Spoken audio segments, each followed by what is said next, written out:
হ্যাঁ, যে কথাটা বলছিলাম যে দেখুন যারা ব্যস্ত লোক তারাই কিন্তু আ কাজ করে। মানে আমরা বাস্তবে যেটা দেখি কি হয়? যারা ধরুন প্রচুর ব্যস্ত, সারাদিন কাজ করছে, কোনো না কাজের মধ্যে যুক্ত আছে, তারাই দেখবেন বেশি কিছু কাজ করে বা আ কোনো কাজ করতে তারা আগ্রহী হয়। কিন্তু যারা দেখবেন সকাল থেকে সন্ধ্যা পর্যন্ত আড্ডা দিচ্ছে, তাদের কাছে অঢেল সময়। কিন্তু তারা কোনো ক্রিয়েটিভ কাজ বা কোনো অ্যাক্টিভিটি যেটা আমরা বলি, দেখুন খাওয়া, ঘুমানো এগুলোও যদিও কাজের মধ্যে পড়ে। একটা মানুষ খাচ্ছে, ঘুমাচ্ছে, ঘুরছে, আড্ডা দিচ্ছে। এগুলোও একটা কাজ, অ্যাক্টিভিটি। কিন্তু সেগুলো কি হচ্ছে, অ্যাম অ্যা সেগুলো ওটা তো স্বাভাবিক ব্যাপারের মধ্যে পড়ে। ওগুলো একটা মানুষ বেঁচে থাকতে গেলে করতেই হবে। কিন্তু ক্রিয়েটিভ কাজ বা কোনো যেটা তার জীবনের উন্নতি ঘটাবে বা কিছু আমরা হয় না সকাল থেকে সন্ধ্যা পর্যন্ত আমরা অনেক কিছু কাজ করি। কিন্তু সেই কাজগুলো যদি আমরা পর্যালোচনা করি রাত্রিবেলায় যে আমি সকাল থেকে সন্ধ্যা পর্যন্ত কি কাজ করলাম, নিজেকে যদি আমি নাম্বার দেই যে আমি কতটা কি কাজটা করেছি, আমার ১০ এর মধ্যে বা ১০০ এর মধ্যে কত পাওয়া উচিত। তো সেখানে দেখবেন যে কাজগুলো আমরা সকাল থেকে সন্ধ্যা পর্যন্ত করেছি সেগুলোর মধ্যে কোনো নাম্বারই আমরা নিজেকে দিতে পারব না। ১ টা ২ টো কাজ যেগুলো আমরা করে থাকি, অনেকেই করি। সেগুলোকে মনে হয় না আমি আজ সারাদিনে কিছু একটা কাজ করেছি। সেটা আমার নিজের উন্নতির হতে পারে, আমার সংসারের উন্নতির হতে পারে বা অন্যান্য আদার্স কারো উন্নতিকল্পে হতে পারে। তো সেটা আপনার নিজের থেকেই মনে হবে যে না এই কাজটা আমি আজকে সারাদিনে আমার রেজাল্ট হয়েছে বা আমি এটা করতে পেরেছি সম্পন্ন, সেটা একটা ব্যাপার। তো খাওয়া, ঘুমানো এগুলো স্বাভাবিক ব্যাপার। এগুলো সবাই করবে। খাওয়া, ঘুমানো, আড্ডা দেওয়া এগুলো থাকে। তো এটাই ব্যাপার। আপনি দেখুন আপনার নিজের একটা ব্যবসা আছে, সকাল থেকে ব্যবসাটা খুলেছেন, সেখানে দোকানে আছেন, তারপরেও আপনি মিটিংটা অ্যাটেন্ড করছেন। এটাই হচ্ছে ব্যাপার। যে কথাগুলো বললাম যে যারা কাজ করে, যারা অ্যাক্টিভলি যাদের মাইন্ডসেট আছে বা কিছু করতে হবে বা সারাদিনে কি করলাম পর্যালোচনা করে, তারাই কিন্তু সময়গুলো দেয় বা এইভাবে হয়তো মিটিংগুলোয় আসেন। তো অনেক, অনেক ধন্যবাদ। আপনি এত বয়স্ক মানুষ হয়েও অ্যা অ বয়স্ক বলতে এটা কিছু বয়স না। মানে ওই যে বলে না বয়সটা একটা সংখ্যা মাত্র। তো যাই হোক আমাদের থেকে আপনি বয়োজ্যেষ্ঠ। তারপরেও আপনার মনে হয়েছে না এই বয়সেও আমার কিছু করা দরকার বা যেটা আমি পারবো সেটা যদি একটু চেষ্টা করি। কিন্তু অনেকেই আছে যারা হয়তো যেই ব্যাপারটা স্টেজ বলা হয় একটা পড়াশোনার লাইফ, সেই পড়াশোনার লাইফে হয়তো মানুষ শুধু পড়াশোনাই করে বা তাদের হয়তো সেভাবে কোনো কার্যকলাপের সঙ্গে তারা যুক্ত থাকে না। পড়াশোনা শেষ হয়ে যাওয়ার পরে তাদের একটা ব্যাপার হয় যেটা কেরিয়ার লাইফ গড়ার কাজ বা কিছু কার্যকলাপ করার ব্যাপারটা থাকে। তো সেখানে তারা হয়তো অনেকেই রাত-দিন পরিশ্রম করে কিছু একটা পাওয়ার জন্য বা কেরিয়ার তৈরি করার জন্য বা লাইফ তৈরি করার জন্য। আবার অনেকে সেগুলোকে হেলায় সময়গুলো বের করে দেয়। তো এখানে কি হচ্ছে সেই স্টেজের অনেকেই আছে যারা ধরুন পড়াশোনা শেষ করেছে তারপরে হয়তো আম এই বিজনেসটাতে এসছে। অন-বেসিক বিজনেসটাতে। সেখানে হয়তো তারা আ অন্য কিছু দেখছে বা অন্য কিছু ভাবছে বা এইটাকে তারা ভ্যালু দিচ্ছে না বা গুরুত্ব দিচ্ছে না। আবার অনেকে আছে যারা অলরেডি কাজের মধ্যে যুক্ত আছে, কোনো না কোনো কাজের মধ্যে যুক্ত আছে। তাদের হয়তো ঘর সংসারও আছে। তারপরেও তারা হয়তো একদম স্যাটিসফাইড কোনো একটা কাজ বা লাইফ ক্যারিয়ার একটা পথ পায়নি। তারা কিন্তু বিভিন্ন জায়গায় খুঁজছে একটা সঠিক রাস্তা পাওয়ার। যেই রাস্তাটা তাদেরকে সারা জীবনের একটা প্রশান্তি দেবে বা সেখান থেকে একটা ভালো আর্ন হবে, একটা লাইফ ক্যারিয়ার হবে। সেই খুঁজতে, খুঁজতে হয়তো অনেকে এখানে এসে পড়েছে। কিন্তু এসে পড়ার পরেও তাদের মধ্যেও সেই গাফিলতিটা দেখা যাচ্ছে বা বিগত দিনে হয়তো অনেকগুলো কোম্পানি তারা করেছে বা অনেক কিছু কাজ করেছে বা অনেক কিছু চাকরি করেছে। সেখানে যেমন গাফিলতি দিয়েছিল, সেম ভাবে এটাতেও কিন্তু সেভাবে তারা গুরুত্ব দিচ্ছে না, তার উপর কোনো অ্যাকশন নিচ্ছে না, সেটাতে অ্যাক্টিভ থাকছে না। তো আল্টিমেট রেজাল্টটা কি হবে? বিগত দিনে যে কোম্পানিগুলোর ক্ষেত্রে যে রেজাল্ট হয়েছিল, তারা যেভাবে কাজ করেছিল, যেভাবে তাদের আর্ন হয়েছিল, তাদের যত দিনের জন্য লাইফ ক্যারিয়ারের রাস্তা একটা সঠিক তৈরি হয়েছিল, সেটা কিন্তু তাদের ভেঙে গেছে বা সেই জায়গাটা হয়তো তারা ফিক্স নেই। তো এই ক্ষেত্রেও তাই হবে। এখানেও হয়তো তারা দেখুন প্রত্যেকটা কোম্পানি যে চলে বা এতদিন ধরে যে রান করছে, তারা কিন্তু উত্তরোত্তর প্রফিট করছে, তাদের কি বলবো রেভিনিউ বাড়াচ্ছে, তাদের ওয়েলথ বাড়াচ্ছে। কিন্তু যারা সেই কাজের সঙ্গে যুক্ত আছে, সেটা বিজনেস পারপাস এ হতে পারে, এমপ্লয়ি পারপাস এ হতে পারে, যেই পারপাস এ তারা কাজের সঙ্গে যুক্ত আছে, তারা কিন্তু সেভাবে গুরুত্ব দেয় না বা সেটাকে কেয়ার নেয় না বা অ্যাকশন নেয় না। তার জন্য তারা হারিয়ে যায় কিন্তু কোম্পানি তাদের স্টিল দাঁড়িয়ে থাকে এবং বছরের পর বছর কোম্পানি এগিয়ে যাচ্ছে। তো এখানেও সেম জিনিস। আজকে আমরা অনেকেই আছি যারা এটার সঙ্গে যুক্ত, কিন্তু সেটাকে কোনো পজিটিভ ভাবে নিচ্ছি না বা অ্যাকশন নিচ্ছি না বা অ্যাক্টিভ ভাবে সেটাকে একটু পর্যালোচনা করছি না। তার জন্য কি হচ্ছে, বিগত দিনে যেই সাবজেক্ট গুলো আমরা কাজ করেছি বা ব্যবসা করেছি যেই কোম্পানিগুলোর সঙ্গে, সেখানে যা রেজাল্ট হয়েছে বা যতদিনের আমরা একটা ভালো লাইফ ক্যারিয়ার পেয়েছিলাম, আ সেটা কিন্তু লং টার্ম এ হয়নি। সেইজন্যই হয়তো আমরা এটাকে আবার খুঁজছি। যদি কেউ লং টার্ম এ ছিল বা আছে, তারা হয়তো সেইভাবে বেশি খুঁজতো না বা সেখানে হয়তো এই জায়গাটায় তারা আসতেও না। তো সেখানে কি হচ্ছে, এই জায়গাগুলো যদি আমরা একটু কেয়ার নিই, আমাদের মনে হয় কিছু একটা সঠিক রাস্তা হতে পারে বা হওয়ার সম্ভাবনা আছে। তো দেখুন, আমরা উপলক্ষ মাত্র। আমরা শুধু এগুলো আলোচনা পর্যালোচনা করতে পারি। আমরা আ ২ টো কথা মানুষের সঙ্গে আলোচনা করতে পারি। তাদেরকে অনেক ক্ষেত্রে পরামর্শ দিতে পারি। কিন্তু প্রবলেমটা কি হয়? যখন ফ্রি কোনো পরামর্শ মানুষকে দেওয়া হয়, তারা সেটা মনে করে ও ফ্রিতে, মানে এটার কোনো ভ্যালু নেই। ঠিক আছে? তো আমি মনে করি প্রত্যেকটা মানুষেরই কথাবার্তা, চিন্তাভাবনার আলাদা ভ্যালু আছে। ইভেন কি একটা ছোট বাচ্চাও যদি হয়ে থাকে এবং তারও কিন্তু কথার ভ্যালু আছে বা তার চিন্তাভাবনা, আইডিয়ার দাম আছে। কারণ বর্তমান ইন্টারনেটের যুগে আমরা কিন্তু সেগুলো উপলব্ধি করছি।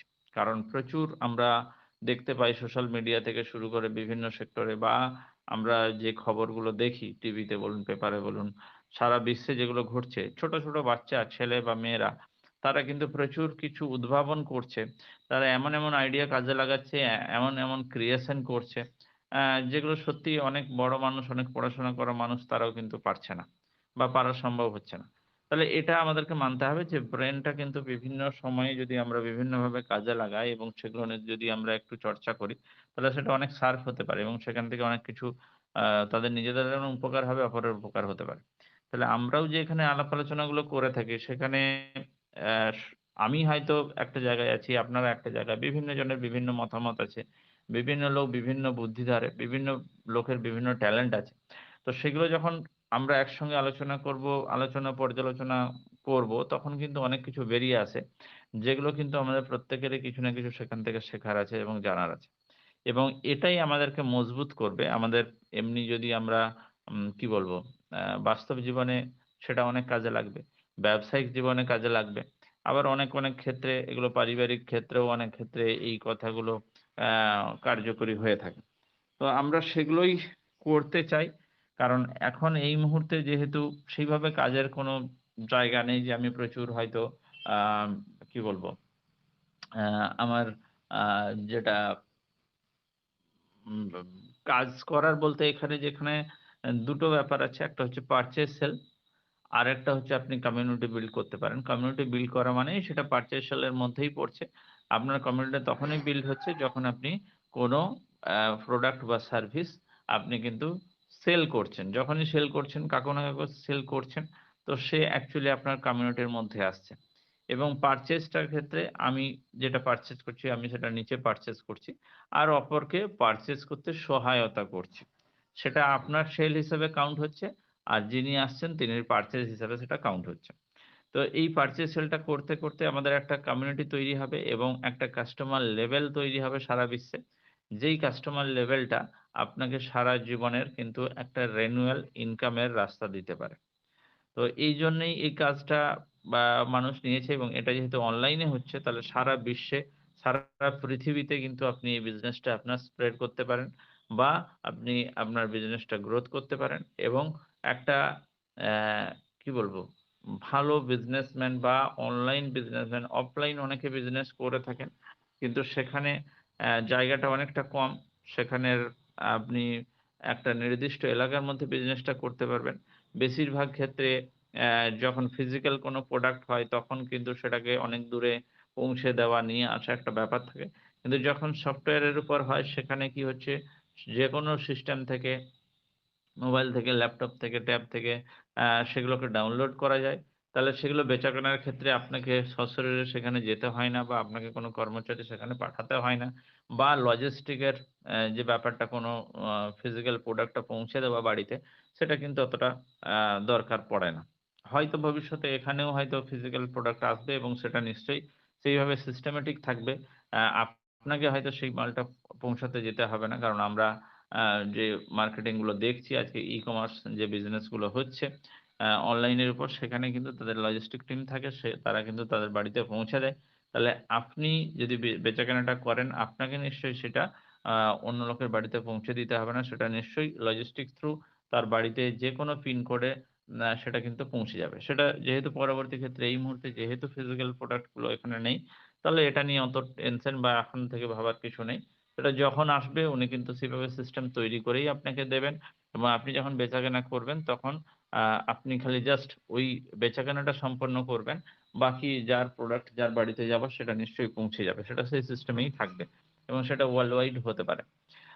এবারে কি হচ্ছে, তাহলে ফিজিক্যাল প্রোডাক্ট যেহেতু আমরা বেচাকেনা কাজটা করতে পারবো বা আমরা কমিউনিটি বিল্ড করতে পারবো, তাহলে সেইটা অনেক সোজা হবে। আমরা বাড়িতে বসেই আমরা ল্যাপটপ, কম্পিউটার বা মোবাইলের মাধ্যমেই সেটা করতে পারবো এবং 1 ক্লিক 2 ক্লিকে আমরা সেটা করতে পারবো। তার জন্য আমার কোথাও বাইরে বেরোনোর রোদ, ঝড়, বৃষ্টিতে প্রয়োজন হবে না এবং কাস্টমারদেরকে সঙ্গে কোম্পানির সরাসরি যোগাযোগ থাকবে বা তাদের যে কাস্টমার কেয়ার থাকবে বা তাদেরকে কেওয়া আ নেওয়ার জন্য যেগুলো দরকার সেগুলো করবে। এছাড়া যে আফটার সার্ভিস, আফটার সার্ভিস যেটা থাকবে সেটাও নিশ্চয়ই ওখান থেকেই পাওয়া যাবে। তাহলে আল্টিমেট আপনি কেনাবেচা করছেন কিন্তু আপনাকে ওই প্রোডাক্টের কোনো দায়িত্ব নেওয়ার প্রয়োজন পড়বে না। সরাসরি কোম্পানি সেটাকে হ্যান্ডেল করবে। সেখানে যা রিপেয়ারিং বলুন বা গ্যারান্টি, ওয়ারেন্টি যাই থাকুক না কেন টুলস বা সার্ভিসের সেখানে কিন্তু কোম্পানি সেটাকে কভার করবে এবং যদি কিছু প্রয়োজন ফিজিক্যাল মানুষের পাঠানোর প্রয়োজন হয় সেটাও নিশ্চয়ই উনি সেইভাবেই সেটাকে রেডি করবেন বা সেভাবে হবে। তাহলে আল্টিমেট আপনাকে কোথাও যেতেও হবে না। ফিজিক্যালি সেটাকে পরিশ্রম করারও প্রয়োজন নেই বা সেই যে আফটার সার্ভিস সেটাও কিন্তু আপনাকে হ্যাপা নিতে হবে না। তাহলে এত সব সুযোগ সুবিধা থাকার পরেও আমরা কিন্তু বিজনেসটাকে কোনো কেয়ার নিচ্ছি না বা কেয়ার নেওয়ার প্রয়োজন মনে করছি না। ঠিকই আছে। একটু আগেই একজন বলছিলেন যে অনেককেই বলা হয়েছে তারা মিটিং এ আসছে না বা তারা হয়তো আসছে না এখন পরে আসবে যখন দরকার পড়বে। আবার জাস্ট মিটিং শুরুর আগেই একজন আমাকে করেছিল, চ্যাট করছিল যে স্যার টাকাটা কবে পাবো? টাকা কবে আসবে? আমি উনাকে বললাম টাকা যখন আসবেন খবর পেয়ে যাবেন। উনাকে আমি ১ম এ বললাম যে মিটিং হচ্ছে, মিটিংটা আসুন। ওখানে আলোচনা হবে, কথা হবে। তো উনি জাস্ট ওই খবরটাই আমাকে টাইপ করলেন যে, "টাকা কবে পাবো?" তো আমি জাস্ট তাকে সেভাবেই খবরটা দিলাম যে, "ঠিক আছে, টাকা যখন আসবেন আপনি খবর পেয়ে যাবেন। ওটা নিয়ে আপনার টেনশন নেই।" ঠিক আছে? তাহলে উনি কোন জায়গায় বসে আছেন দেখুন। উনি ভেবেছেন আমি টাকাটা কবে পাবো সেটাই আমার খবর নেওয়ার দরকার আছে। কোম্পানির মধ্যে কি হচ্ছে না হচ্ছে, কোম্পানির গ্রোথ কি হচ্ছে, কোম্পানি অ্যা লসে চলছে কি প্রফিট এ চলছে, কোম্পানির কোনো প্রবলেম হচ্ছে কিনা, অসুবিধা হচ্ছে কিনা, কোম্পানি কি সঠিক পথে চলছে, কোম্পানি নতুন কি আনতে চলছে, কোম্পানির চিন্তাভাবনা কি, সেটা নিয়ে উনার কোনো মাথা ব্যাথা নাই। উনার মাথা ব্যাথাটা কোথায়? উনি কবে আর্নটা পাবেন বা ইনকামটা পাবেন। তাহলে সেই জায়গাটা দেখুন, তাহলে সেই মাইন্ডসেটে যারা বসে আছে তারা অবশ্যই তাদেরকে একটা কথাই উত্তর, এর বাইরে তো আর কিছু নেই। যে ঠিক আছে পয়সা আসেনি, যখন আসবে ৬ মাস, ১ বছর, ২ বছর, বছর পরে বা যখন পয়সাটা আসবে তখন আপনি নিশ্চয়ই খবর পেয়ে যাবেন। অবশ্যই আমরাও তাদেরকে খবর দেব বা মার্কেটে অটোমেটিক খবরটা চাহুর হয়ে যাবে যে আর্ন আসছে বা ইনকাম দেওয়া শুরু হয়েছে। তো অটোমেটিক উনি খবর পেয়ে যাবেন। তখন উনার যা নড়ে-চড়ে বসার, যা দেখার উনি দেখবেন। তার আগে নিশ্চয়ই উনার কিছু করার নেই বা বললেও উনি করবেন না। জাস্ট এরকমই একটু আগেই যখন বলছিলেন যে অনেককেই বলা হয়েছে তারা আসছে না মিটিং এ, কোনো দরকার নেই। আমাদের মিটিং করার প্রয়োজন আছে, আমাদের নিজেদের জানার প্রয়োজন আছে বা অপরকে জানানোর প্রয়োজন আছে। তার জন্য আমরা সর্বদা চেষ্টা করে যাচ্ছি। যারা আসবে তাদের সঙ্গে আমরা আলাপ আলোচনা করব, তাদের মতামত শুনবো, তাদের মতামতকে গুরুত্ব দিয়ে সেখানে আলাপ আলোচনার মাধ্যমে আমরা কিছু সারাংশ ওখান থেকে পাবো। এবং সেটা আমাদের ব্যবসার জীবনে বা পারিবারিক জীবনে বা আ আ বাস্তব জীবনে আমরা কাজে লাগাবো। এটাই আমাদের মূল লক্ষ্য। তাহলে যারা আসছে না তাদেরকে নিয়ে অত চিন্তা ভাবনার কিছু নেই। কিন্তু একটা ঠিক টাইম টু টাইম সবাইকে খবরটা দিতে হবে। এটা আমাদের ডিউটি, আমাদের দায়িত্ব। কে আসছে, কে আসছে না, কে সাইট খুলছে, কে সাইট খুলছে না, তারা কি আদৌ পজিটিভ, নেগেটিভ এইসবগুলো আমাদের কোনো দেখার দরকার নেই। আমাদের জাস্ট তাদেরকে ইনফরমেশনটা দেওয়া দরকার। এবং সেটা আমি বারবার বলছি যে অ্যাকচুয়ালি দেখুন পার্সোনাল কোনো ইনফরমেশন বা কোনো মেসেজ কাউকে দেওয়া হবে না। গ্রুপ আছে ২ টো গ্রুপ, WhatsApp গ্রুপ এবং Telegram গ্রুপ। এছাড়াও Facebook আছে, YouTube আছে, Instagram আছে। যেকোনো জায়গা থেকে তারা কিন্তু কানেক্ট হতে পারে এবং সেখান থেকে তারা কখন মিটিং হচ্ছে, কি হচ্ছে সেগুলো জানতে পারে এবং তারা এখানে আসতে পারে। তাদের কথা আমরাও শুনবো, আমরাও তাদের কথা প্রাধান্য দেব এবং সবাই মিলেই আলাপ আলোচনা করে আমরা অ্যাকচুয়ালি বিজনেসম্যান বা ওমেন তৈরি হওয়ার চেষ্টা করছি। এবং বিজনেসম্যান বা ওমেন একদিনে কিন্তু হওয়া যায় না। প্রচুর বিজনেসের অনেক পার্ট থাকে, অনেক দিক থাকে, সেগুলো আমাদেরকে জানতে হবে, সেগুলো শুনতে হবে এবং সেগুলোকে আলোচনা পর্যালোচনার মাধ্যমে এবং প্র্যাকটিক্যাল অভিজ্ঞতার মাধ্যমে। সবথেকে বড় কথা যেটা হয় যে আমরা থিওরিটিক্যাল অনেক কিছু পড়ি, অনেক কিছু জানি, হ্যাঁ অবশ্যই সেখানে জ্ঞান অর্জন হয়, সেখান থেকেও আমরা অনেক কিছু জানতে পারি, শিখতে পারি। কিন্তু প্র্যাকটিক্যাল কেউ বাস্তবে একটা বিজনেস করেছে বা 5টা বিজনেসে সে ফেল হয়েছে, বিভিন্ন ক্যাটাগরির বিভিন্ন ধরনের বিজনেস, সেখান থেকে যে অভিজ্ঞতাটা সে পাবে সেটা কিন্তু মানে অমূল্য সম্পদ তার কাছে। সেই এক্সপিরিয়েন্স, সেই বাস্তব অভিজ্ঞতাটা কিন্তু যারা করেনি, অ্যাপ্লাই করেনি, বা যারা বাস্তবে কাজটা করেনি তাদের সঙ্গে যারা শুধু থিওরিটিক্যালের উপর যাচ্ছে তাদের কিন্তু কোনো সময় মিল হবে না। তো সেটাও দরকার আছে। এখানে অনেকেই আছেন হয়তো বিজনেস করছেন, তাদের অভিজ্ঞতা আছে এবং অভিজ্ঞতাগুলো পরবর্তী ক্ষেত্রে অবশ্যই কাজে লাগবে। তো সেই জন্যই বলা হয় যে মিটিং এ তো প্রচুর মানুষ আছে, সব ধরনেরই মানুষ থাকে। তো তাদের যখন আলাপ আলোচনাগুলো হবে, তাদের যখন আলোচনা পর্যালোচনাগুলো হবে, তখন কিন্তু আমরা একটা ধারণা পাবো সবার কাছ থেকে এবং সেগুলো প্রত্যেকের জীবনের বাস্তব জীবনে বিশেষ করে ব্যবসায়িক জীবনে অনেক আমাদেরকে সুদৃঢ় করবে এবং সেগুলো আমাদের কাছে অ্যাসেট হয়ে থাকবে সারা জীবন যখন যদি আমরা বিজনেস লেভেলে থাকি। তো এটাই ব্যাপার। এটাই বলছিলাম। তো আপনারাও কিছু বলুন, আপনারা যারা, যারা আছেন, এবং আরো অনেক কিছু টপিক আসবে যে টপিকগুলোর উপর আমরা বলতে পারবো। চলুন, উজ্জ্বল বাবু আছেন।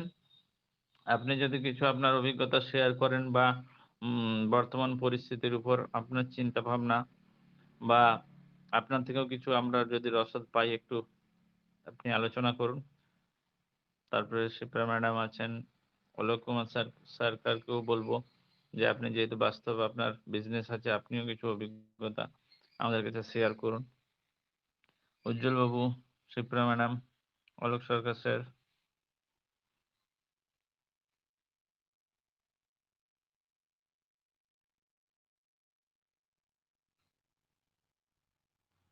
আপনারা যদি থাকেন আসতে পারেন।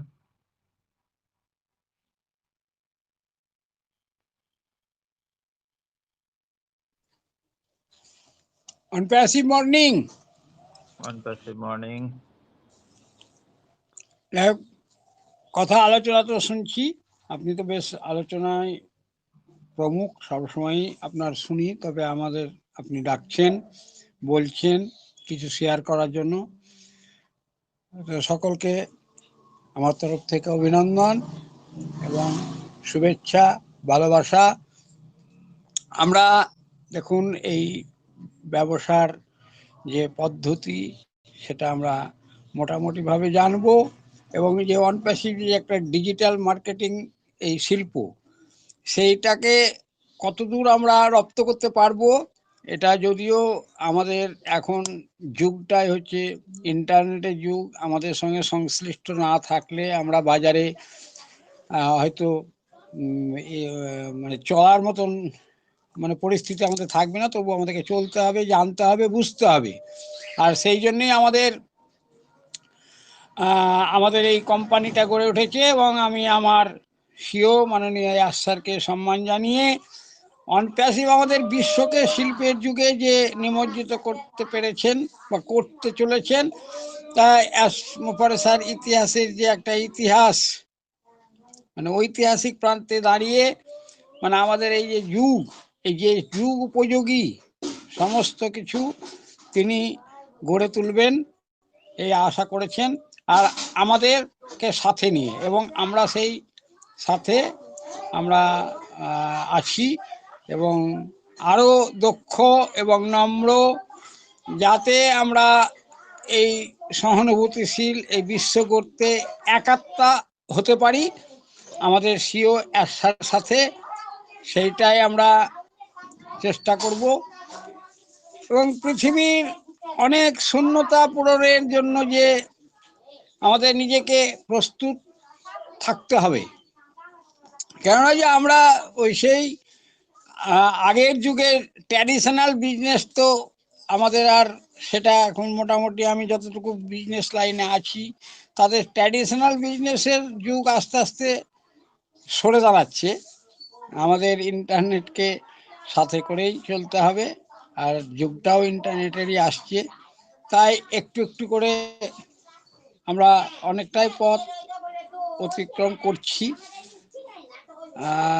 যে যেমন আমরা ওয়াকিবহাল, যে যেমন কালচারার, সেরকমভাবে আমরা পথ অতিক্রম করতে পারবো এই আশায় আমরা চলছি। আমরা সবথেকে বড় কথা যে আমাদের এই বিজনেস, যে অনপ্যাসিভ বিজনেসটাকে, বিজনেসের সিস্টেমকে ফলো করে সহজ সরল পথে চলবো এবং আগামী ভবিষ্যৎকে সুন্দরভাবে গড়ে তোলার দিকে অগ্রসর হব,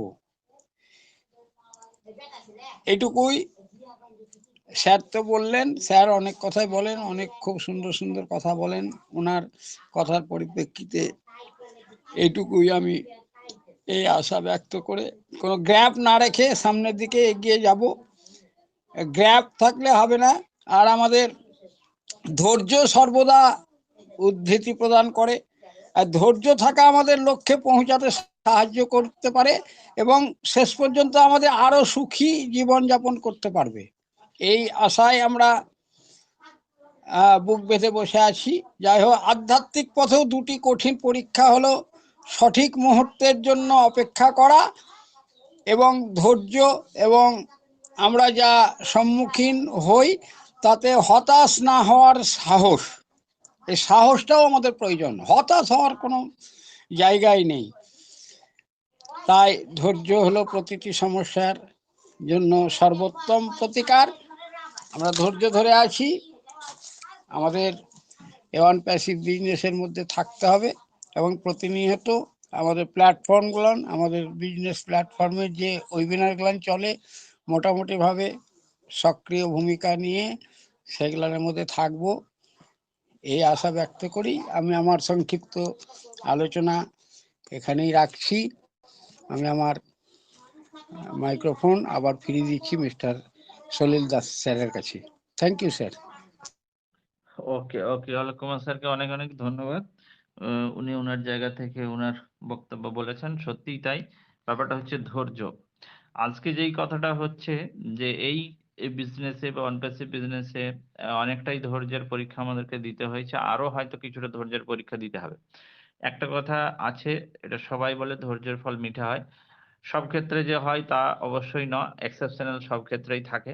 তাহলে এক্ষেত্রেও হয়তো এক্সেপশনালটাও আমাদের আহ, একটা ভাবনা চিন্তা অনেকের মধ্যে আছে যে এটার ক্ষেত্রে এক্সেপশনাল কিছু হতেও পারে, হয়তো অনেক কিছু যেটা আমরা চাইছি সেটা নাও হতে পারে। ভাবনা মানুষের অনেক রকম থাকবে, যেমন মানুষের মনে অনেক রকম চিন্তার উদয় হয়, লক্ষ লক্ষ কোটি কোটি চিন্তা ভাবনা আমাদের মনের মধ্যে আসে, আমাদের আইডিয়া আসে, আমাদের কি বলবো কল্পনা আসে, সবই তো আমরা বাস্তবায়িত করতে পারি না। এটা তো একদম বাস্তব, এবং সব বাস্তব করা সম্ভব না। তো কিন্তু একটা জিনিস সত্য, এটা সবাই নিশ্চয়ই মানবেন বা মানা উচিত, যে কোনো লোক যদি একদম কোনো জিনিসটা তার সঠিক গোল বা লক্ষ্য থাকে এবং সে যদি সঠিক লক্ষ্যে সঠিকভাবে এগোয় এবং যতক্ষণ না সে কাজটা করছে ততক্ষণ যদি সে না থামে, বারংবার যদি সেটা করার চেষ্টা করে, হয়তো ফেল হতে পারে। যদি বিজনেসের দিক থেকে উদাহরণ দিই, প্রচুর মানুষ আছে যারা আজকে সফল ব্যবসায়ী, তাদের যদি আমরা প্রিভিয়াস দিকটা দেখি, তারা হয়তো একটা বিজনেসেই সফল হয়ে যায়নি, তারা হয়তো 5টা 10টা 20টা 50টা 100টাও বিজনেস হয়তো তারা করে ফেলেছিল বিগত দিনে, এবং অনেক বিজনেসেই তারা কিন্তু ফেল করেছে বা ফেল হয়েছিল। এবং অনেক ক্ষেত্রে একই সাবজেক্টের উপর নাও হতে পারে, বিভিন্ন সাবজেক্টের উপর তারা হয়তো বিজনেস করতে চেষ্টা করেছিল এবং সেখানে হয়তো ফেল হয়েছে, সফল হয়নি। কিন্তু সেই ব্যক্তি যিনি হাল ছাড়েন না, যিনি বিজনেসটাকে এস্টাবলিশ করবেন, এইরকম একটা মাইন্ডসেট ওনার মধ্যে থাকে, কোনো না কোনো বিজনেস সাকসেস ভাবে রান করাবেন, সেই চিন্তা ভাবনাটা তাদের মধ্যে থাকে বা ছিল, তবেই কিন্তু তারা আজকে বিজনেসম্যান উপরে বিজনেস বিজনেসম্যান হিসেবে পূজিত হচ্ছেন সারা পৃথিবীর কাছে, এবং তারা একটা নিজের আইডেন্টিটি তৈরি করতে পেরেছেন একটা বিজনেসম্যান হিসেবে। এবং তার এতগুলো বিজনেসে ফেল করার যে অভিজ্ঞতা বা এক্সপিরিয়েন্স, সেটা কিন্তু বর্তমান যে বিজনেসটা রান করছে ভালো চলছে তাতে নিশ্চয়ই অনেক কিছু উনি কিন্তু সমাধান সূত্র পেয়েছেন যেগুলোতে ফেল করেছিলেন, তার জন্য হয়তো এই বিজনেসটা ভালো রান করতে পারছেন বা সঠিকভাবে এগিয়ে নিয়ে যেতে পারছেন। তো তো আজকে আমরা যেটুকু লক্ষ্য করেছি আসমুফার স্যারের মধ্যেও কিন্তু সেই মানসিকতা আছে। উনি অনেক বিজনেস, হয়তো বড় আকারের কোনো বিজনেস করেননি সেটা ঠিক। কিন্তু ছোট আকারের যে বিজনেসগুলো উনি করেছিলেন বা উনি যে কাজগুলো করেছিলেন, সেখানে কিন্তু অনেক জায়গায় উনি ফেল করেছেন বা অনেক কিছু শিখেছেন। এই বিজনেসটা এই ৬ বছরেও কিন্তু অনেকবার উনি ফেল করেছেন এবং বারবার হয়তো উনি বিপদে পড়েছেন। কিন্তু তারপরেও কিন্তু উনি সোজা হয়ে দাঁড়িয়েছেন এবং এই যে জাস্ট যে ঘটনাটা ঘটেছে কিছুদিন আগে সেটা কিন্তু একটা বিশাল ধাক্কা। এবং সেই ধাক্কাটাও উনি সামলে নিয়েছেন এবং সেইভাবে কিন্তু উনি উঠে দাঁড়িয়েছেন এবং এগোচ্ছেন। তো এই জায়গাটা ভাবতে হবে আমাদেরকে। আমাদেরও বাস্তব জীবনে যেটা হয় যে আমরা কিন্তু যদি কোন জিনিসের উপর একাত্ম হই বা কোন জিনিসটাকে আমরা established করবোই এই মেন্টালিটি নিয়ে থাকি, তাহলে কিন্তু সেটা সম্ভব। একটা জাস্ট উদাহরণ দিতেই হয় অ্যাজ এ বিশেষ করে বাঙালি হিসাবে আজকে যদি আ আমাদের ক্রিকেটের দিকে একটু তাকাই, সৌরভ গাঙ্গুলী যারা খেলাধুলা ভালোবাসেন বা দেখতেন সৌরভ গাঙ্গুলীর আমলে তারা হয়তো নিশ্চয়ই লক্ষ্য করেছেন বা জেনেছেন যে একটা সময় ছিল সৌরভ গাঙ্গুলী ঠিক আছে খেলছিল। একটা সময় উনার পারফরম্যান্স একদম বাজে যাচ্ছিল। একদমই উনি রান করতে পারছিলেন না। সব ম্যাচেই উনি প্রায় ব্যর্থ হচ্ছিলেন এবং সেখানে আ যিনি কোচ ছিলেন উনারাও কিন্তু উনাকে আ মানে সেইভাবে দেখছিলেন, নেগলেক্ট করছিলেন এবং একটা সময় উনি কিন্তু দল থেকে বাদও পড়ে গেছিলেন। এবং তারপরে উনি যেভাবে কসরত করেছেন, যেভাবে উনি প্র্যাকটিস করেছেন, মানে কামব্যাক করাটা কিন্তু খুবই অসুবিধার কারণ ছিল। কারণ সেই সময় উনার মোটামুটি একটা এজ হয়ে গেছিল যেই এজে একটা রিটায়ারমেন্ট এর বয়স কিন্তু চলে আসে খেলার থেকে। কিন্তু উনি কিন্তু সেই সময় রিটায়ারমেন্ট নেননি। কারণ সেই লুজার অবস্থায় যদি উনি রিটায়ারমেন্ট নিতেন, তাহলে কিন্তু সারা ক্যারিয়ারটা তাকে শুনতে হতো যে সে পারফরম্যান্স না করে বাধ্য হয়ে তাকে রিটায়ারমেন্টটা নিতে হয়েছে। কিন্তু উনি কিন্তু দেখিয়ে দিয়েছেন। তারপরে কিন্তু উনি প্রচুর প্র্যাকটিস করেছেন একদম আ টানা। তারপরে কিন্তু উনি যখন আবার খেলায় ফিরেছেন এবং উনি কিন্তু ভালো পারফরম্যান্স করেছেন এবং দিনের পর দিন ভালো পারফরম্যান্স করেছেন এবং এই যে কামব্যাকটা ছিল খেলায়, সেটা কিন্তু ওই যে মহারাজা বলা হয় বাংলাতে, ক্রিকেটের মহারাজ হচ্ছে সৌরভ গাঙ্গুলী। উনি কিন্তু রাজার মতোই কিন্তু কামব্যাক করেছিলেন এবং রাজার মতোই কিন্তু উনি রিটায়ারমেন্টটা নিয়েছিলেন ক্রিকেট থেকে। তো এটা একটা বিশাল বড় শিক্ষা যে কোন জিনিসে আমি যদি রিটায়ারমেন্ট নিচ্ছি, বিদায় নিচ্ছি সেখানে সেইটা যেন হার হয়ে আমার বিদায়টা না হয়, জিত হয়ে বিদায়টা নেয়। এবং আজকেও এসমোভারে স্যার কিন্তু সেই মনোবল নিয়েই কিন্তু এগোচ্ছে এবং উনি একটা জিনিস করেই ছাড়বেন এবং উনার ওটা ড্রিম প্রজেক্ট এবং স্বপ্নের একটা প্রজেক্টকে উনি কিন্তু কখনোই নষ্ট হতে দেবেন না। উনি বলেছেন ডু অর ডাই। মানে যতক্ষণ উনার জীবন থাকবে ততক্ষণ উনি কিন্তু এইটাকে established করার জন্য একদম আ কি বলবো মরণপণ লড়াই করবেন বা উনার সর্বস্ব দিয়েও কিন্তু উনি এটাকে করার চেষ্টা করবেন। এবং আমরা ভাগ্যবান যে এরকম একটা লোকের সান্নিধ্যে আমরা আছি এবং উনি কোনো কাজটাকে পারফেক্ট করার চেষ্টা করেন, সঠিক করার চেষ্টা করেন, লিগ্যাল, ইথিক্যাল করার চেষ্টা করেন। তো সেই জায়গায় আমরা সত্যিই ধন্য যে উনার মতো একজন লিডার পেয়েছি বা একটা বিজনেসম্যান পেয়েছি বা একটা কোম্পানি পেয়েছি। সেখানে যদি আমরা একটু ধৈর্য বা সময় দিতে পারি তাহলে হয়তো আমাদের জীবনে অনেক কিছু পরিবর্তন ঘটতে পারে। যেটা বিগত দিনে হয়তো আমাদের পরিবর্তন ঘটেনি বলেই আমরা আজকে এখানে আছি। এবং এখানে একটা সুযোগ আমরা দেখেছি তাই কিন্তু এতদিন ধরে অনেকেই এখানে আছি। তো সেইটুকু সময় উনাকে দিতে হবে বা ধৈর্যটা ধরতে হবে। তাহলে অবশ্যই কিছু না কিছু রেজাল্ট হবে এবং তাতে হয়তো সবারই উপকারে আসবে। আচ্ছা চলুন। এবারে যারা আছেন আ আ তারাকে একটু বলব আপনারা যদি কিছু বলেন। আবদার সালাম স্যার, আ আপনাকে ওয়েলকাম। আপনি যদি আছেন আপনার থেকে ২-৪ টা কথা শুনবো। আপনার চিন্তাভাবনা, আপনার আ কথা একটু শুনবো। যদি থাকেন তো আসতে পারেন। শিপ্রা ঘোষ ম্যাডাম যদি সময় হয় তাহলে ২-৪ কথা আপনার কাছ থেকে শুনতে চাই। ম্যাডাম যদি আছেন তো আসতে পারেন। আবদার সালাম স্যার, আপনি যদি আছেন তো আপনার কাছ থেকে ২-৪ টা কথা শুনতে চাই। আসুন স্যার। আবদার সালাম স্যার, শিপ্রা ঘোষ ম্যাডাম। হ্যাঁ sir, sir good morning. Very good morning, very good morning. বলুন। হ্যাঁ স্যার, স্যার আমি একটু টাইমের একটু দেরি হয়ে গেছে, বুঝতে পারিনি টাইমটা কিরকম চলে গেছে। তো ওকে, কোনো অসুবিধা নেই। যতক্ষণ আমি এসেছি, হ্যাঁ, তো আলোচনা তো খুব সুন্দর চলছে অন প্যাসিভ নিয়ে। তো আমরা মানে এই যে অন প্যাসিভের মিশন ভিশন ভ্যালু যত শুনছি জানছি, আরো আমরা অন প্যাসিভকে যেন আরো আঁকড়ে ধরছি। অন প্যাসিভ ছাড়া যেন আর কিছু ভাবতেও ভালো লাগে না। আর আর মানে অন প্যাসিভ নিয়ে আলোচনার মধ্যে থাকলেও যেন সময়টাও ভালো লাগে। তো আমরা যে উম, যে সিস্টেমের মধ্যে আছি অন প্যাসিভ, যেখানে যেখানে আর্টিফিশিয়াল ইন্টেলিজেন্স আর অটোমেশন ইউজ হয়, আমাদের মনুষ্য জাতির জন্য অনেক অনেক বেশি কিন্তু এফিসিয়েন্ট এবং সাস্টেনেবল, যেটা ফিউচারে, যেটা একটা সাস্টেনেবল ফিউচার হতে চলেছে। তো এই যে এআই আর অটোমেশন কিভাবে আমাদের জীবনটাকে বদলাতে চলেছে, এই আমরা অনপ্যাসিভের সাথে থেকে আমরা সেগুলো জানছি, বুঝছি। অনপ্যাসিভকে কেবলমাত্র একটা কোম্পানি বলা চলে না, কারণ এটা একটা ভিশন, একটা ড্রিম, আর সেটা আমাদের সকলের ফিউচারকে কেন্দ্র করে। তো টেকনোলজির যে ইউজ শুধুমাত্র কি আবিষ্কার আর উন্নতির জন্য যে করা হবে সেটা কিন্তু নয়।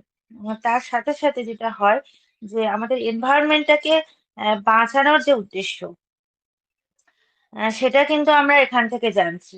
আমরা দেখেছি অনেক টেকনোলজি, অনেক ইনোভেশন আমরা দেখে এসেছি, কিন্তু এত ব্যাপকভাবে যে সাথে সাথে এনভায়রনমেন্ট, সাথে আমাদের যে হিউম্যানিটিকে যে আপলিফ্টের যে ব্যাপারগুলো, এগুলো কিন্তু আমরা এই অন্টারশিপ থেকেই দেখেছি, জেনেছি। তো আমাদের যে অনপ্যাসিভ যে তার ইনোভেশন দিয়ে কিভাবে আমাদের মানে আমাদের ওয়ার্ল্ডে কি এফেক্ট আনতে পারে, যদি আমরা এই দিকটা একটু দেখি। তো আমরা টেকনোলজির সাথে আমরা প্রত্যেকেই জানি যে আমাদের অনপ্যাসিভের লক্ষ্যই হলো আমাদের প্রত্যেকের জন্য একটা সুন্দর ফিউচার দেয়া। তো আজকাল আমরা কিন্তু অনেকেই কার্বন ফুটপ্রিন্টের নাম শুনেছি। আসলে কিন্তু এই জিনিসটা জানি ক্ষতিকর, কিন্তু এটাকে কিভাবে কম করা যায় তার সমাধান কিন্তু আমরা পাইনি। কিন্তু এই যে গ্যাপ, এই যে প্রবলেম সলিউশন, এই জিনিসগুলো কিন্তু এআই আর অটোমেশনের সাহায্যে কিন্তু খোঁজার চেষ্টা চলছে।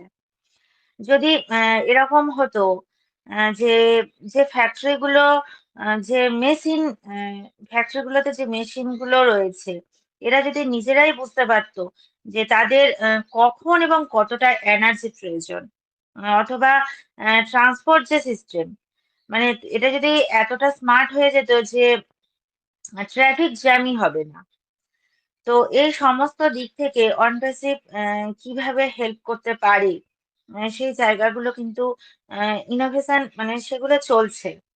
তো কোম্পানিগুলো তাদের কাজ করার পদ্ধতিতে আরো ইমপ্রুভমেন্ট আনতে পারে আমাদের অনপ্যাসিভের সাহায্যে, যেখান থেকে এনার্জি ওয়েস্ট হবে না, পলিউশনও কম হবে।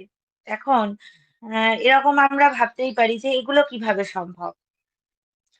তো অনপ্যাসিভের এআই পাওয়ার্ড সিস্টেম, যেটা ডেটাকে অ্যানালাইজ করে প্যাটার্নকে বুঝে সেই হিসাবে ডিসিশন নিয়ে কাজ করে থাকে। এর ফলে কি হয়, রিসোর্সের সঠিক ইউজ হয় এবং কার্বন যে এমিশনস, এটাও কিন্তু কম হয়। আর এগুলো এখন মানে এখন শুরু হয়ে গেছে। তো অনপ্যাসিভের লক্ষ্য হলো এমন একটা ফিউচারের নির্মাণ করা যেখানে টেকনোলজি এবং নেচার একসাথে কাজ করতে পারে এবং একে অপরের হেল্পও করতে পারে। অনপ্যাসিভ শুধুমাত্র প্রবলেম সলভ করবে না, বরং এটা এমন একটা ভিশনারি কোম্পানি যেখানে ফিউচারের জন্য পার্মানেন্ট সলিউশন খোঁজাতে বিশ্বাস করে। আর যখনই আমরা পার্মানেন্ট সলিউশনের কথা বলি, তখন সব থেকে প্রথমে আমাদের যেটা মনে আসে সেটা হলো এনভায়রনমেন্ট। তো অনপ্যাসিভ এনভায়রনমেন্ট ফ্রেন্ডলি সলিউশন বানানোতে সব থেকে মানে বেশি সাপোর্ট করে। হতে পারে সেটা রিনিউয়েবল রিসোর্স ইউজ করে এর ক্ষেত্রে, অথবা গ্রিন টেকনোলজি ইউজের ক্ষেত্রে, অথবা আহ, উম, যে সাস্টেনেবল ইনফ্রাস্ট্রাকচার নির্মাণ করা, solar energy, wind energy, hydro electricity, এই সব কিছু ফিউচারের মানে ক্লিন এবং রিনিউয়েবল সোর্স। তো অনপ্যাসিভ এই সমস্ত কিছুর ইউজকে বাড়িয়ে তোলার জন্য চেষ্টা ত্রুটি রাখবে না। গ্রিন টেকনোলজির সাহায্যে অনপ্যাসিভ এমন প্রোডাক্ট অথবা সার্ভিস বানানোতে লেগে আছে যেখানে এনভায়রনমেন্টকে ক্ষতিগ্রস্ত করবে না। শুধু তাই নয়, অনপ্যাসিভ সাস্টেনেবল ইনফ্রাস্ট্রাকচার নির্মাণের ক্ষেত্রেও কিন্তু জোর দিয়ে থাকে, যা পরবর্তীকালে আমাদের জেনারেশনদের জন্য অনেক কিন্তু সেফ আর সাস্টেনেবল তো বটেই। মোটের উপর অনপ্যাসিভের উদ্দেশ্য এমন একটা ফিউচার নির্মাণ করার যেখানে ডেভেলপমেন্ট এবং এনভায়রনমেন্ট প্রোটেকশন একসাথে হয়, যেখানে নেচার এবং টেকনোলজি একসাথে কাজ করতে পারে। আজকের দিনে আমরা যা কিছুই কিনছি তার প্রভাব কিন্তু এনভায়রনমেন্টের উপর পড়ে। সেই কারণে সব থেকে জরুরি আমরা এমন প্রোডাক্ট ইউজ করি যা এনভায়রনমেন্ট ফ্রেন্ডলি। এখানেও কিন্তু অনপ্যাসিভ এগিয়ে। তো অনপ্যাসিভ এনভায়রনমেন্ট ফ্রেন্ডলি প্রোডাক্ট ইউজ করার জন্য উৎসাহ দিতে থাকে। এখানের প্রোডাক্ট এমন হবে যে এখানকার প্রোডাকশন এবং ইউজ মানে দুটোই এনভায়রনমেন্টকে কিন্তু খুব কম ক্ষতি করবে, খুবই কম। তো প্লাস্টিক পলিউশন আজ একটা অনেক বড় প্রবলেম হয়ে দাঁড়িয়েছে। তো এই প্রবলেম থেকে বাঁচার জন্য প্লাস্টিক ইউজ কিন্তু কম করার জন্য রিসাইকেল পদ্ধতিও বাড়িয়ে তুলতে সাহায্য করে। তো এরকম নানা ইনোভেশনের পথে কিন্তু অনপ্যাসিভ রয়েছে, এগিয়ে আছে। তো আমরা প্রত্যেকেই কিন্তু অনপ্যাসিভকে সেই জায়গায় মানে সেই জায়গায় দেখি যে অনপ্যাসিভ আমাদের সামনে এমন ভাবে আসুক যেটা আমাদের সমস্ত প্রবলেমের একটা সলিউশন নিয়ে আসুক। তো আমরা সেগুলোই বোঝার চেষ্টা করি, সেগুলোই যেখানে যতটা আহ, জ্ঞান নেওয়া যেতে পারে, যতটা নলেজ যেখান থেকে নেওয়া যেতে পারে, আমরা সেগুলোই কুড়িয়ে নিতে থাকি। তো আমাদের কাছে জানি আমাদের কাছে তিনটে জিনিস আহ, থাকাটা জরুরি আজকের দিনে, যেটা আমাদেরকে কিন্তু অ্যাসারি শিখিয়েছেন। একটা বড় স্বপ্ন থাকতে হবে, আর এই স্বপ্নকে রিয়ালিটিতে কনভার্ট করার জন্য প্রবল ইচ্ছা থাকতে হবে। আর মানে কনসিস্টেন্সিতে আমাদের অ্যাকশন গুলো কিন্তু নিতে হবে, সেই নেওয়ার প্রবণতাটা আমাদের নিজেদের মধ্যে আরো বেশি বেশি করে গ্রো করতে হবে। তো এই পর্যন্তই স্যার। আছি অনপ্যাসিভের সাথে, শিখছি, জানছি, বোঝার চেষ্টা করছি, এবং যখনই অনপ্যাসিভের আলোচনা আসে সেখানে অংশগ্রহণ করার চেষ্টা করি। তো thank you sir, over to you.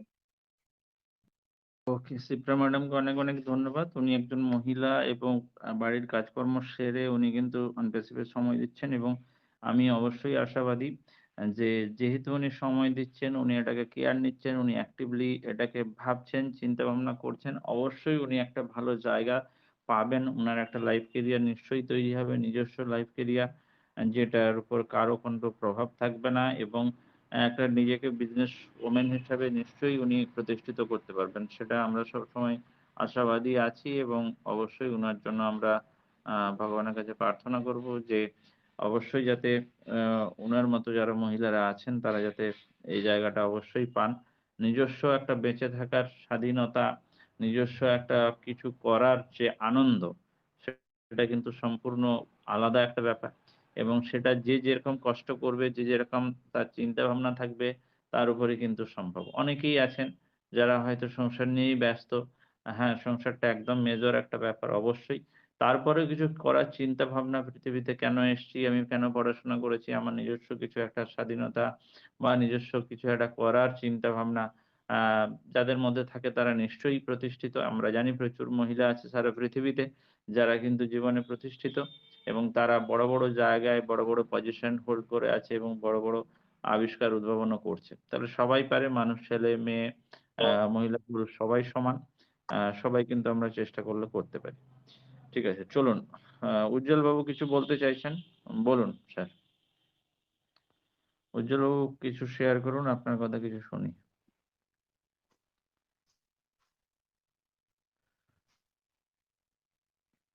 উজ্জ্বল বাবু শুনতে পাচ্ছেন?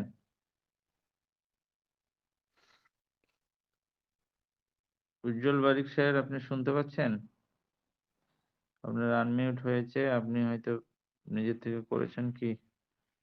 আনমিউট হয়ে গেছে দেখুন। শুনতে পাচ্ছেন উজ্জ্বল বাবু? উজ্জ্বল বাবু, আপনি কিছু বলুন, আপনার কিছু অভিজ্ঞতা শেয়ার করুন। হ্যালো। বলুন, শোনা যাচ্ছে, বলুন।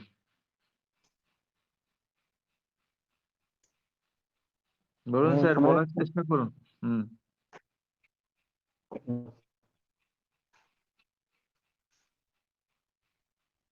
শোনা যাচ্ছে না, একটু জোরে বলুন।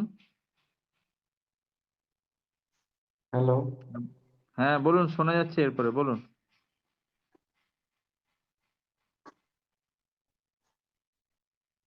আপনার মনে প্রবলেম করছে সেটা। হ্যাঁ বলুন। হ্যালো। শোনা যাচ্ছে না, আপনি একবার লিভ নিয়ে আরেকবার আসুন। আপনার কথা ক্লিয়ার শোনা যাচ্ছে না ঠিক। আপনি একবার লিভ নিয়ে আরেকবার আসুন, এসে কথাটা বলুন।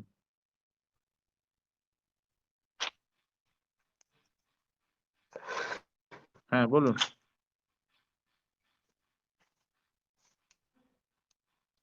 হ্যালো। হ্যাঁ, শোনা যাচ্ছে? হ্যাঁ শোনা যাচ্ছে, বলুন।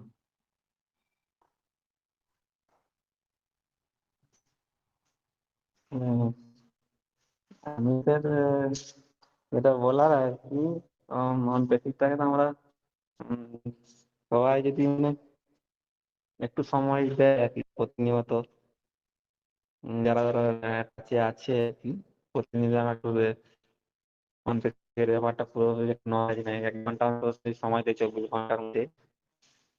যতই ব্যস্ত থাকুক না কেন, মানুষ চাইলে সবাই পারে একটু সময় দেওয়ার জন্য। উল্টাপাল্টা জায়গায় মানুষ তো অনেক সময় দিয়ে দিচ্ছে।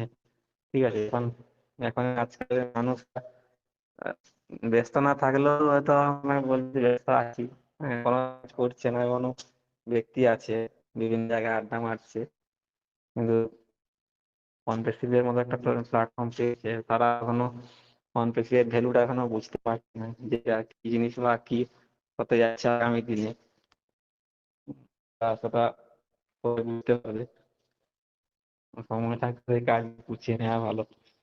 সময় আছে, আমরা যতটুকু পারবো এখান থেকে নলেজ নেওয়ার চেষ্টা করবো। হম আরো তো আমরা অনেক সময় দেখি, প্রতিদিনই হয় কিছুগুলো প্রোগ্রাম, বা ইউটিউবে দেখি অনেক গ্রুপের প্রোগ্রাম থাকে। সেগুলো আমরা বিভিন্ন দিক থেকে একটু সময় নিয়ে শুনি আর কি। মানুষের অনেক কিছু অভিজ্ঞতা শেয়ার করে, সেখান থেকে শিখি অনেক সময়। তো এটাকেই বলবো, প্রত্যেকেই এর পিছনে একটু সময় দিন, কাজে থাকুন। এখন কিছু করতে হচ্ছে না যে বিশাল কিছু করতে হচ্ছে, দেখো পুরোপুরি নলেজ না নিলে কিন্তু পরবর্তীকালে সময় প্রবলেমে পড়বো। তাই এছাড়াও আমাদের খুবই চেষ্টা করছে মানুষকে, প্রতিটা মানে মানুষকে তিনি নিজের মতো করে ভাবে, এবং প্রত্যেক উন্নত ওনার জন্য তো কাজটা করছে সবার জন্য, সারা ওয়ার্ল্ডের মানুষকে নিয়ে তিনি ভাবছেন। হম ভালো কাজ করতে গেলে অনেক কিছু বাধা করতে আসে, সেটা সবাই হম, তো সেই সব বাধার প্রতি কাটিয়ে এত বড় একটা প্ল্যাটফর্ম, কোনো ছোটখাটো কোনো সাবেক নয়, একটা বড় প্ল্যাটফর্ম, সেখানে আমাদের মাপার চেষ্টা করে যাচ্ছে। হম তো সবাইকে বলবো, আমরা পৃথিবীর সাথে একটু সময় দিই প্রত্যেক দিন, ব্যাপারটা হবে নলেজ। কারণ যখন কাজ চালু হয়ে যাবে আমাদের, তখন কিন্তু আমরা সময় দিচ্ছি ঠিকই আছে, তখন কিন্তু অনেক স্যার আছে কিন্তু যারা আমাদের স্যার, যে সলিল স্যার আমাদের প্রতিনিয়ত হেল্প করে, আমাদের প্রতি সপ্তাহে 1-2 বার করে মিটিং করেন। তো এখন আমি মানুষ কোথাও দেখতে পাইনি যে নিজের মতো করে কাজটা সবাইকে শিখাচ্ছেন, সময় দিচ্ছেন। সে একবার মাটির মানুষ, এর জন্য স্যারকে অনেক অনেক ধন্যবাদ। অনেকদিন প্রথম থেকে আমার সাথে যে কোনো কোশ্চেন বা যে কোনো জায়গাগুলি স্যার হেল্প করে। হম যে সিস্টেমটা চেয়েছিল সেটা তো আমার কাছে নেই। অনেক কাজ করেছি, তাকে ওনাকে এর জন্য থ্যাংক। এটাই হয়, মানে সব জিনিস সবাই ভ্যালু সব কিছু বুঝতে পারে না বা সেটা নিয়ে চর্চা করে না, ঠিক আছে, যে এর মধ্যে কি আছে না আছে। কিন্তু আমাদেরকে আমরা যত বড় প্ল্যাটফর্ম একটা পেয়েছি, সবাই ভালোভাবে কাজ করি, প্রতিনিয়ত আমরা নলেজ, প্রতিনিয়ত আগে কোনো বিষয়ের আগে স্যার আমাদের জানা উচিত যে তার আগে কথার আগে কিন্তু লার্ন, যত নলেজ নিতে পারবে, আপনি মধ্যে এটা করতে পারবে, তত কিন্তু আপনি আগামী দিনে এখান থেকে বেশি বেশি করে ইনকাম করতে পারবেন। এটুকুই স্যার বলছি, এটুকুই আমি বললাম আজকে। নেক্সট দিন আবার বেশি করে বলবো। ওকে, উজ্জ্বল বাবুকে অনেক অনেক ধন্যবাদ ওনার ভ্যালুয়েবল শেয়ারিং রাখার জন্য। কিন্তু একটা জিনিস জানতে হবে যে প্রতিদিন আমাদেরকে কিছু না কিছু কথা বলতে হবে, তবেই আমাদের কথাগুলো সড়গড় হবে। কারণ আমরা পরিষ্কারভাবে বলতে পারবো, সাজিয়ে গুছিয়ে বলতে পারবো, এবং এটা সবথেকে বেশি জরুরি। এখন যা হচ্ছে যখন বিজনেস রান করবে, যখন আপনার বেশি একটা কমিউনিটি তৈরি হবে, তাদেরকে নিয়ে প্রতিনিয়ত আপনার সঙ্গে তাদের যোগাযোগ রাখতে হবে, প্রতিনিয়ত তাদের সঙ্গে কিছু পরামর্শ করতে হবে, তাদেরকে কিছু কি বলবো? কিভাবে কাজটা করা যায় তাদেরকে কিন্তু আপনাকে পথ দেখাতে হবে। সেইজন্য আমরা সবাই যারা আছি প্রতিনিয়ত কিছু না কিছু বলার চেষ্টা করব। আমরা নিজেরাকে আরো উন্নত জায়গায় যাতে নিয়ে যেতে পারি, আমরা যাতে বেশি কিছু শিখতে পারি, জানতে পারি। এই যে কথাটা বললেন যে আগে লার্ন তারপরে আর্ন। শুধু লার্নটা করে গেলে হবে না। অনেক লোক আছে অনেক কিছু লার্ন করে যাচ্ছেন। কিন্তু সেটা আবার এপ্লাইও করতে হবে। লার্ন করে আমি যদি বুদ্ধি একদম মাথায় ভর্তি করে নিই, আমি যদি সেগুলো এপ্লাই না করি তাহলে সেগুলো কোনো কাজে লাগে না। তা আমাদের ক্ষেত্রে অনেকের ক্ষেত্রেই সেটা হচ্ছে, আমরা অনেক কিছু শিখছি, অনেক কিছু দেখছি, অনেক কিছু আ মানে কালেক্ট করছি। কিন্তু সেগুলো আমরা বাস্তবে এপ্লাই করছি না। আমাদের বিজনেসে এপ্লাই করছি না। আমাদের বাস্তব জীবনে এপ্লাই করছি না। আমাদের বেটার উন্নতির জন্য আমরা এপ্লাই করছি না। আমরা স্কিল তৈরি হচ্ছি না। এগুলো কিন্তু আমাদের দরকার। যত স্কিল পারসন আমরা হতে পারবো যেকোনো সাবজেক্টের উপর, তত সেটার উপর আপনার ডেপথ থাকবে। সেটা আমি সেগুলোকে প্র্যাকটিক্যালি আবার সেগুলোর অভিজ্ঞতা করতে পারবো, এবং সেখান থেকে আমি ভালো রেজাল্ট পেতে পারি। তো এগুলো আমাদের করতে হবে অবশ্যই। আমরা করব, আর সময় নষ্ট করব না। কারণ সময় খুব ভ্যালুয়েবল। সময়টা যদি আমরা নষ্ট করি, সেই সময়গুলো আর পরে আসবে না। সেইজন্য যতটা সময় পারবো, প্রাত্যহিক জীবনের যা কাজ আছে সেগুলো আমাদেরকে করতেই হবে। সেগুলো আমরা বাদ দিতে পারব না। হ্যাঁ, যেগুলো ভ্যালুয়েবল কাজ নয়, যেগুলো আমাদের সত্যিকারের বাস্তব জীবনে অনেকটাই অ্যা মানে কি বলবো? কাজে লাগছে না যেই সময়গুলো, সেগুলোকে যদি আমরা একটু, একটু করে কাজে লাগাই, তাহলে আমরা কিন্তু একটা জায়গায় পৌঁছাতে পারব। এবং আশা করব সবাই সেইভাবে আমরা সময়টাকে কাজে লাগাবো, বেকার সময়টাকে নষ্ট করব না। ভ্যালুয়েবল কাজে, ক্রিয়েটিভ কাজে অ্যাক্টিভ আমরা সেই অ্যাক্টিভলি যাতে কাজগুলো করতে পারি, তার জন্য কিন্তু আমরা সময়টা কাজে লাগাবো। তো চলুন, বাকি যারা আছেন তারা কি কেউ কিছু বলতে চান? যদি বলতে চান ২-৪ কথা বলুন। নাহলে আমরা আজকে প্রোগ্রামটা ক্লোজ করব। আবার আগামী দিনে যখন সময় হবে তখন আমরা প্রোগ্রাম করব। তো কেউ কিছু বলবেন যারা আছেন? তাহলে যদি বলতে চান আনমিউট হয়ে বলতে পারেন। নাহলে আজকে এখানেই ক্লোজ করব। অ্যাক্টিভ থাকুন, পজিটিভ থাকুন, চিন্তা ভাবনা করুন, নিজেকে উন্নত করার জন্য চেষ্টা করুন, স্কিল তৈরি হন। কারণ যখন কোনো কাজ আমাদেরকে নিজেদেরকে করতে হয়, তখন কিন্তু যতই বুদ্ধি জ্ঞান যাই থাকুক না কেন, আমাকে নিজেকেই কিন্তু কাজটা করতে হয়। তখন কিন্তু কেউ থাকে না। জাস্ট উদাহরণ হিসেবে যদি বলি, আমি যতই ৫টা ১০টা স্কুল মাস্টার আ বা টিউশন বা স্কুল কলেজে যেখানেই পড়ি না কেন, যখন আমি পরীক্ষার আগে অবধি পড়ছি, পরীক্ষার হলে ঢোকার আগে অবধি, তখন কিন্তু আমার সবাই পাশে আছে, সবাই আমাকে পড়াচ্ছে, শেখাচ্ছে, আমরাও শিখছি। যখন পরীক্ষার হলে আমি এন্ট্রি নিয়ে নিলাম, তখন আমি একা। তখন কোয়েশ্চেন আসবে, আমি যা পড়েছি, যা শিখেছি, তখন আমার হাত দিয়ে, আমার পেন দিয়ে কিন্তু লেখাটা হবে। সেখানে কিন্তু আমার মাস্টার যারা উম থাকবে, তারা কিন্তু বলে দেবে না, বা তারা হাতে ধরে লিখিয়ে দেবে না। ঠিক আছে? অনেক ক্ষেত্রে রাইটার নেওয়া হয়, সেটার ক্ষেত্রে আলাদা। কিন্তু সেটা এক্সেপশনাল কেস। কিন্তু বাকি যতগুলো সাধারণ আমরা প্রার্থী পরীক্ষা দিই, মানে সুস্থ যারা থাকি, তাদের ক্ষেত্রে কিন্তু নিজের হাতে, নিজের আঙ্গুল দিয়ে, নিজের কলম দিয়েই কিন্তু কোয়েশ্চেনটার উত্তর দিতে হয়। তো এখানেও সেম জিনিস, আজকে বিজনেস আমরা যতই শিখি, যতই বিজনেস গুরু থাকুক, যতই আমি প্র্যাকটিক্যাল, থিওরিটিক্যাল যাই শিখি না কেন, যখন বাস্তবে আমি বিজনেসটা করব, তখন কিন্তু আমাকে নিজেকেই করতে হবে। নিজেই হাত লাগাতে হবে, নিজের বুদ্ধি খাটাতে হবে, নিজেই সিস্টেম চালাতে হবে। তো সেটা কিন্তু খেয়াল রাখতে হবে। সেইজন্যে একদম 100% নিজেকে সেইভাবে কিন্তু তৈরি করতে হবে। সেই মুহূর্তে আমি যদি লোকের সহায়তা চাই বা তাকে খুঁজে বেড়াই, আমার সেই সময়টা উদ্ধার হওয়ার জন্য বা উদ্ধার করার জন্য, তখন কিন্তু সেই লোকগুলোকে খুঁজে পাওয়া যাবে না সেই মুহূর্তে। তাহলে আমাকে, যাতে আমি পরীক্ষাটা ৩ ঘন্টার যদি পরীক্ষা হয়, আমি যদি নিজেই দিতে পারি, নিজেই খাতায় লিখতে পারি, সেইরকমভাবে নিজেকে প্রিপেয়ার তৈরি করতে হবে। যাতে সেই সময়টায় অসুবিধা না হয়। আবার পরীক্ষাটা যখন শেষ হয়ে যাবে তখন কিন্তু বাইরে বেরিয়ে সেই টিচার, স্কুল মাস্টার, বাবা-মা সবাইকে তারা পাবে, পাশে পাবে বা তারা জিজ্ঞাসা করবে কিরকম পরীক্ষা হলো, কোন উত্তরটা দিয়েছে ঠিক না ভুল। তখন তারা পর্যালোচনা করবে বা আপনাকে ধরিয়ে দেবে যে এটা ভুল লেখা হয়েছে, এটা ঠিক হতো, এটা হতো, এটা এইভাবে অঙ্কটা হতো। তাহলে সেই পরীক্ষার সময়টা কিন্তু তারা কেউ পাশে থাকবে না। তাহলে এখানেও সেম জিনিস, বিজনেসটা যখন আপনি গ্রো করবেন, বিজনেসটা যখন একদম পিক আওয়ারে আপনি ওটাকে রান করাবেন, তখন কিন্তু আপনার পাশে কেউ থাকবে না। তার আগে বা পরে তখন কিন্তু আপনি সবাইকে পাবেন। তাহলে সেটার জন্য প্রস্তুত হন। এই বলে আজকে এখানেই শেষ করছি। এখানেই ক্লোজ করছি প্রোগ্রামটা। আগামী দিনে যখন সময় হবে লিংক পেয়ে যাবেন। গ্রুপেই পাবেন। পার্সোনালি কেউ লিংক পাবেন না। তো ওখান থেকে যারা আসতে চান গ্রুপে অ্যাটেন্ড করতে বলুন, গ্রুপে থাকতে বলুন, গ্রুপ ফলো করতে বলুন। আপনাদের যদি কেউ শুভাকাঙ্ক্ষী থাকে বা আপনারা যদি কারো শুভাকাঙ্ক্ষী হন, তাদেরকে অবশ্যই খবরটা দেবেন তারা যেন প্রোগ্রামটা অ্যাটেন্ড করে। ওকে, সবাই ভালো থাকবেন, সুস্থ থাকবেন। আজকে এখানেই ক্লোজ করছি।